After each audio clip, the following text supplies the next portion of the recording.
Okay mga boss, bago tayo mag-start sa vlog natin ay mag-shoutout tayo. Shoutout kay Eliotaria Dominical aka B-Boy D Makaling ng Cebu. Shoutout sa iyo. Si Jolo Bacaro, shoutout. Tito Mike Sound System from Bacolod, shoutout. Noelito 5, shoutout sa iyo. Si Billy Pastor, shoutout din. At sa mga gusto magpa-shoutout, comment sa baba at start na tayo mga boss. Okay mga boss, welcome back sa channel ko at may gagawin tayong CRT TV. So ang CRT TV na to ay Samsung. Ayan yung model niya. Ayan yung model niya.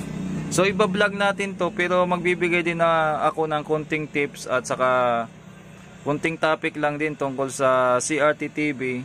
Kikwento ko lang sa inyo, recap lang tungkol sa tawag dito sa history ko bilang isang electronics technician. So sana sa mga sa mga solid viewers ko diyan at saka solid followers magbigyan ko kayo ng inspiration o kumbaga ma-inspire ko kayo. Ganito po ang nangyari. So pagka-graduate ko, ang focus ko talaga ay mag-repair ng CRT TV. Kung nakikita nyo ngayon ako na nagre-repair ng audio ay itong late na lang yan. So ang pinaka-source ng kabuhayan ko talaga mga boss, CRT TV talaga. Nung panahon na yon ay wala pang, hindi pa naman ako katandaan na, pero nung panahon, mga early 2000 hanggang pa 2010, 2015, malakas pa yung repair ng CRT TV. So, yan talaga, dyan ko binuhay ang pamilya ko sa pag-repair ng CRT TV at saka electric fan. Yun ang kikwento ko sa inyo mga boss.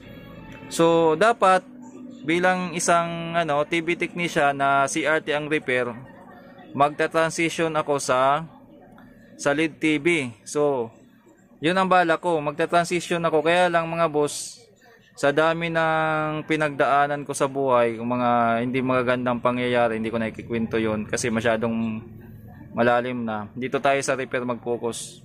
Dapat magta-transition ako from CRT TV to LCD OLED TV technician. Yun talaga ang bala ko para Kaya lang hindi ako nabigyan ng pagkakataon. Siguro hindi talaga pinalad.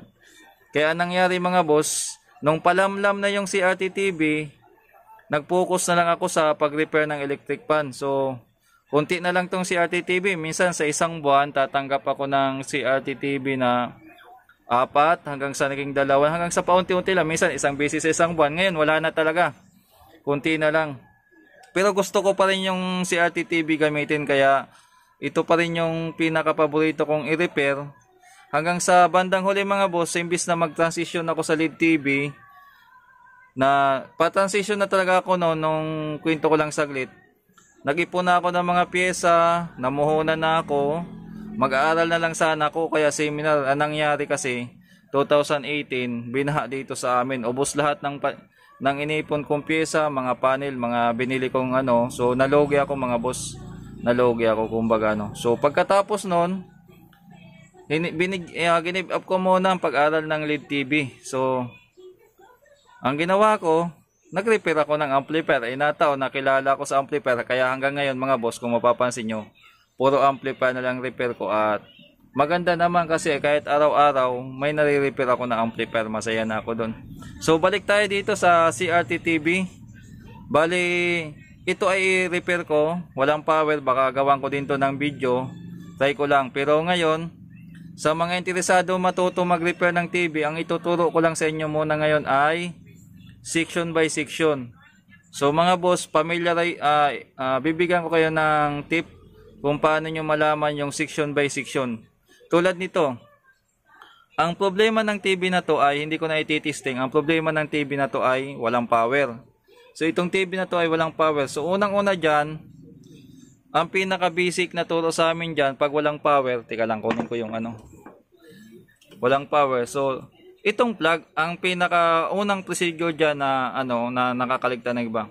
Titestirin mo to, papunta dito sa dulo kung may palo o kaya may continuity. Yan ang step by step na pag-repair ng ng walang power. Kahit anong appliances, yan ang turo sa amin. Simula ka sa plug. Kasi saan ba ang source ng power? Dito manggagaling sa extension o sa outlet. So pag na-check mo na yan, din isusunod mo naman pag-check yung fuse. Kung buo, titisirin mo yan. Pero take note, dapat marunong na kayong gumamit ng tester. Pagkatapos ng fuse, i-check mo naman yan. Kung buo yung fuse, i-check mo yung switch kung gumagana, yung coil, tapos yung diode. Minsan may resistor, o kaya kung minsan may resistor yan, i-check nyo yan. Then capacitor. Bago kayo mag-check sa capacitor, kailangan i-discharge nyo muna yan, lalo na kung walang power o kung nag-standby man. Ugaliin nyo na bago kayo mag-tester dito ng kung ano-ano, i-discharge nyo muna tong laman ng capacitor. So, yun ang pagto-troubleshoot. Step by step, hanggang sa makarating na kayo sa regulator. Yan, mga pyesa-pyesa dyan, i-check nyo na yan. Ang ginagawa na yun ay wala pa munang hindi pa muna nakasaksak hindi pa nakasaksak yung plug. Kumbaga, magka-continuity test kayo kung may short o kaya may open. Ngayon, kung wala na kayo nakitang iba, pwede nyo nang isaksak, mag-voltage checking na kayo. Pero, advice ko sa ganito, either naka 110 or naka test valve kayo. So, ang pag-repair ang pinaka-common na sira ng mga no power dito lang sa primary. So, ituturo ko na. Ito yung primary section ng power supply. Yan, primary yan. So, kung walang standby, most likely, dito sa primary kayo mag-focus. Then, kung okay naman dyan, susukatin nyo ngayon dito kung nakatawid. Tulad yan, may B+, na papunta dito sa flyback. Ito naman yung secondary. So, kadalasan yan, mayroon siyang sa Samsung, mayroon siyang tatlong supply yan. Either ito ay 125 volts, tama ba? Meron siyang 12 at saka 14 volts kung tama yung pagkaalala ko. Basta ganun lang yung susukatan nyo yan. Kung normal yung masukat nyo dyan, magpo-proceed naman kayo either dito sa flyback, papunta na sa H-out. Ito yung flyback section. Ito yung deflection section. Deflection. Basta ito yung flyback section. Focus kayo hanggang doon. Andun yung horizontal output transistor. Yan mga boss. So, itong deflection section naman, pasensya na, nabubulol ako. Ito yon. Papunta yan dito sa yoke, horizontal at saka vertical deflection. Yan. So, yan naman, yung horizontal section, ito yon. So, yung sa may flyback, sinasabi ko nga hanggang sa H-out. Yan. Tapos, sa vertical naman, ito yung vertical section. Kung sakaling makikita nyo ang TV na guhit, o kaya hindi kompleto yung pabuka, dito kayo mag-focus sa vertical. Diyan kayo mag-focus. Yan yung vertical section. Tapos, yung sa horizontal kasi, kadalasan yan, H-out lang. Tapos, itong mga coil at saka capacitor lang. So, sundan nyo lang yung wire na, itong wire na blue at saka pula. Yan yung para sa horizontal. Ito naman sa vertical to. So, sundan nyo lang. Papunta na yan dito sa vertical. Ito naman, dadaan lang dito ng capacitor coil at saka H-out. Kung minsan naman, mayroon naman siyang pin amp o kaya yung tawag dito, MOSFET type o transistor type na ito wala. So dito naman, susunod naman yan, itong low voltage na party pa rin to ng power supply, low voltage na multi-regulator na IC, ito yon. Sa Samsung meron. Sa ibang TV wala. So kasama to, kung power supply ang ito troubleshoot nyo, kasama to sa mga titingnan. I-check nyo dyan. Meron yung out na 5, 9, 12. Kung tama yung pagkaalala ko kasi medyo limot ko na yung CRT pero sinishare ko lang at ma-refresh tayo. Sa mga viewers dyan na technician at TV technician din, kung may mga binabanggit ako na mali o hindi tama yung termino, pa-correct na lang mga boss, comment dyan sa baba para matuto pa yung mga viewers natin. So ito yung multi-regulator, kasama din yan sa low voltage yan kasi mga 12 lang pababa. Kasama din yan sa focus ng power supply. Tapos, kung ang problema nyo naman, halimbawa hindi gumagana yung relay, sensor, pindutan, dito ka naman sa system. Ito yung system control section. Yan. Andito rin yung, may memory ba dito? Andun nata sa kabila. So, ito ay system control o kaya key control. Di kadalasan dito sa mga pindutan yan. Minsan, andito kasama yung memory. Minsan naman, andun sa jungle at saka chroma section ito. Itong party na to, ito jungle at saka chroma. Yan. Dito lumalabas yung oscillation para sa horizontal drive, yung signal papunta sa vertical. Kumbaga dito halo-halo to. Dito rin lalabas yung audio out papunta sa audio IC. Ito yung audio section niya, yan. Audio section niya, yan, audio section yan. So pag walang sounds ng TV, dito kayo mag-focus sa audio. Paano nyo malaman na audio? Sundan nyo lang yung speaker kung saan nakakabit. Papunta yan dito. Kung walang sira yung speaker tapos wala pa yung sounds, dito kayo mag-focus. Pero kung in-deep na yung trouble o masyadong malalim na, pang mga veterano kadalasan dito yan. May mga muting. So ibang level na pagbablog yun. So audio section, jungle chroma. Ito kasi, ang jungle chroma kasi, lahat ng sira pwede siyang maging dahilan. Walang power, ayaw mag-oscillate, vertical, walang sounds, walang signal, walang audio video, walang tuner. So ayan, dito lahat yan.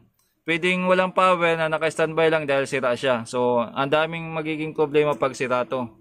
Tapos yung sa dulo naman, yung madilim, ayan. Ito naman yung tuner section, yan, tuner yan. Ito naman yung kinakabitan ng antenna. Dati wala pa mga for the box, TV Plus. Meron lang dati pag medyo nakakaluwag-luwag yung pamilya, nagpapakabit ng cable. So dito pa rin kinakabit yun, yung mga cable o ganon. Ngayon may TV Plus na, dito na ginagamit sa audio video. So ito na yung audio video section, hanggang dito na yan. Papunta na rin yan dito. Minsan may input selector yan, minsan wala naman. So titingnan na lang natin. Tapos itong jungle chroma papunta din dito yan sa CRT board yan. Ito yung CRT board. Pag ang problema naman ng TV nyo ay walang kulay o kaya mali ang kulay, minsan mapula, minsan makulay green o kaya ma-blue o kaya hindi tama yung kulay, dito yan. O kaya minsan pag walang picture, dito din yan. Matagal luminaw, malabo. So dito kayo mag-focus niyan. Konektado yan dito sa flyback. Kasama tong adjustan ng focus. Pag medyo blurred, pwede mong pihitin to. O kaya masyadong maliwanag, pwede rin tong screen. Sa supply yan ng picture tube. Yan, dito kayo magpo-focus niyan. Yun lang ang sirkito ng TV. Pag matagal na kayong gumagawa ng TV, halos lahat magagawa nyo na. Dito sa CRT TV mga boss, wala ditong napanood mo lang sa YouTube. Madali lang. Halimbawa sa LED TV, nakita mo nag-tip method lang o nag-cut lang. Hindi ganon. At dito sa CRT TV, malaki ang tsansa pag reckless kayo o kaya baguhan lang kayo, makukuryente talaga kayo. Kaya huwag nyong ihalin tulad tong CRT doon sa LED TV. Sa LED TV, safe na safe. Halos hindi ka na doon makukuryente kasi mabababa lang yung voltahe noon at kapiraso lang yung mga high voltage doon. Dito, matataas ang dito lang, makukuryente ka dyan. May mga 280, 200 volts. Yun naman, 1000 volts yan. Talagang sigurado makukuryente ka dyan. Plus primary pa.